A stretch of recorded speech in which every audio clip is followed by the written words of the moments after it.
CTV's Tony Grace is live now with more on this new potential Honda plant plan for Alliston. In the midst, Tony, of some softening electric vehicle sales. So what do we know about this plan and plant, and why is it expected to be so significant?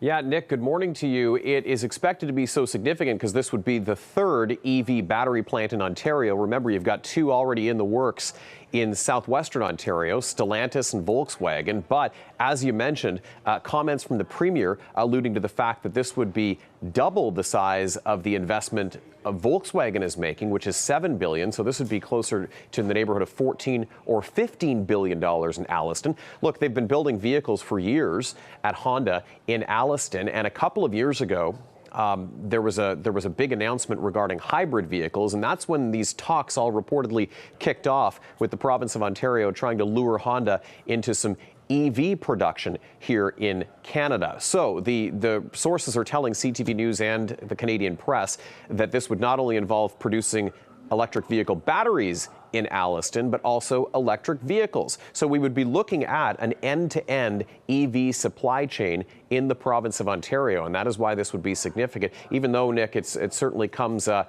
a time of choppy waters from a couple of different accounts anyway for the EV industry. But one of the interesting things about this deal is it would reportedly involve the kind of tax credits that weren't involved in the other two EV plants. Those involved incentives, but this would reportedly involve a mix of capital investments and tax credits the likes of which are not offered in the U.S. So doubling down, Nick, on this industry, even at a rather uncertain time.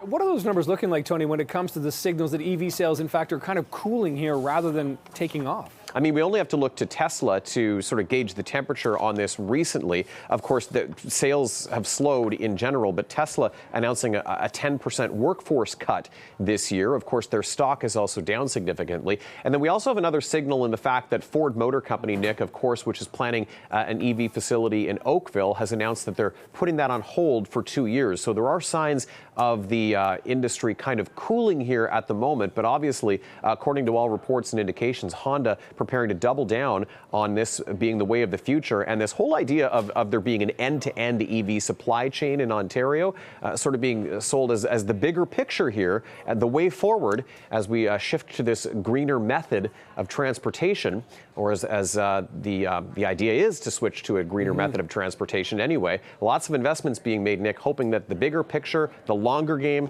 is what's at stake here. Yeah, and then we see GM this morning saying that their profit's going to be even better because more Americans are buying trucks, which of course are perhaps the least efficient vehicles on the roads. Really interesting contrast there. Tony Grace, appreciate the chat. Thanks very much. Thanks, Nick.